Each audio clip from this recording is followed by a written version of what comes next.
Поскольку Филиппины закрыты на карантин, и поскольку иностранные туристы туда уже не едут, все общение и все знакомства с филиппинскими жителями переместилось в интернет. Интернет на Филиппинах хорошо развит. Там есть интернет-связь даже в самой отдаленной деревне.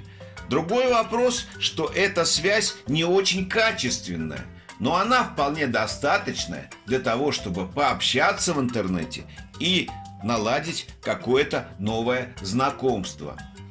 В предыдущем фильме я рассказывал, что на Филиппинах живут разные люди. Есть хорошие, есть и плохие.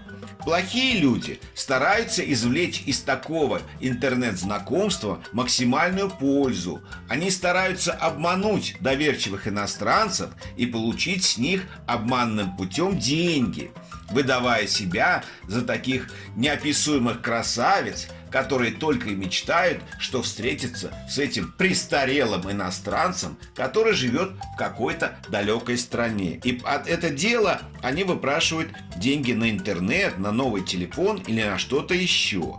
Но на Филиппинах есть и очень порядочные девушки, очень романтичные девушки, которые действительно хотят познакомиться, и у них нет другой возможности, кроме интернета.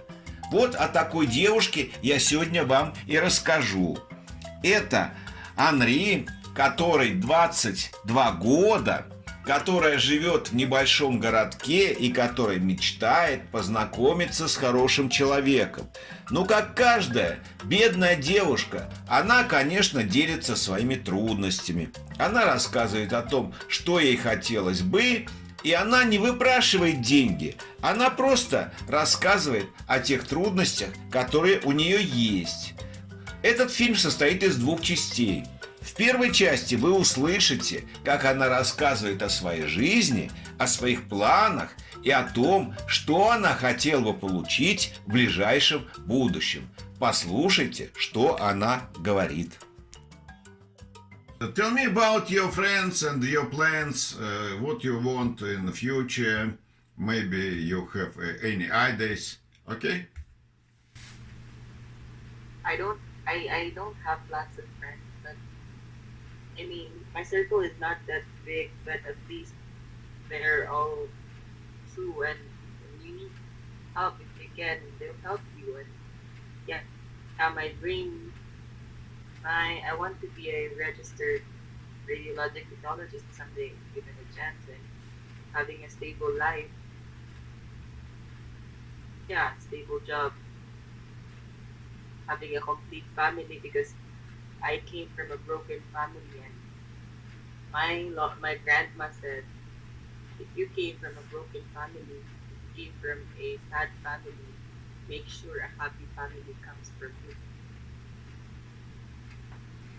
Okay. That's my main goal. Okay. My room is so very tiny. This is my bed. This is where I sleep. Like this. And this is my fan. Yeah, there's the door. This is I rent a very tiny room. So it's a cheap price, but at least I can have a place to sleep. Hang on, I'll just put this. Wait.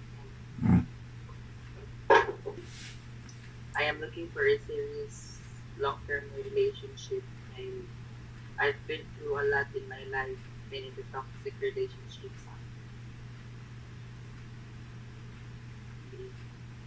And I think dating a guy older than me is much better than dating a guy with the same age. And I hope and I pray that I can find someone who get me out of this darkness and somehow support me to survive this pandemic, because this is a very tough time for me. I mean, I live alone. It's so I live my life depending with no one, but only myself. But in this case, I lost my job. I lost everything I felt, and yeah, it's so hard. And you don't have a family to be. I was a cashier in a gasoline station before.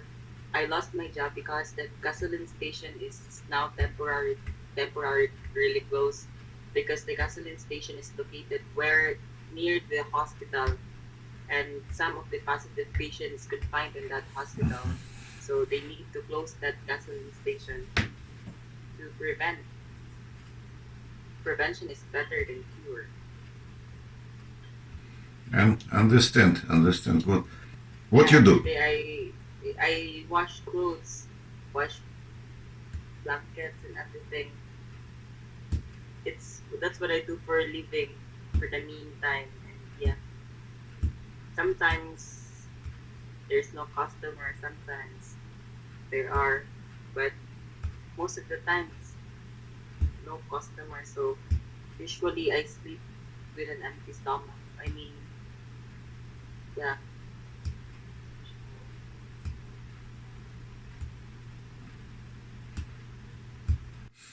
Okay. Okay, tell me, please, more about your things, about your ideas. I live in. I hope that someday, if given a chance, I'll graduate with the chosen course, with my chosen course, and be a registered radiologic technologist working in a hospital, and then having a good career, a good life with my family someday. That's what I And more about it. It is interesting. What do you think? more. I'm very passionate with medical stuffs like my chosen course. It's a right. I mean, we do X-rays, we do CT scans, and a lot of procedures. So if given a chance, and hopefully I'll pass and I'll graduate, I'll survive this course. And yes, I can work in a hospital and be as good as anyone else. And I hope I can have a small business, like I love cooking, and hopefully I can have a small mini restaurant like that. I mean, that's why I like to work in a hospital someday, so I can sustain, so I can have more money and enough money to build a small business. If I if I'll become a registered architect, I'll have a good salary that can build a business, a small business, because yeah, everything takes time, and if you look at it, it's just one step out of like one step to your goal in life. First, I want to be a registered radiologic technologist working in hospital, so I can have a good payment, a good salary, and then I'll save my salary for future investment. Okay, okay. Maybe build a small restaurant like that.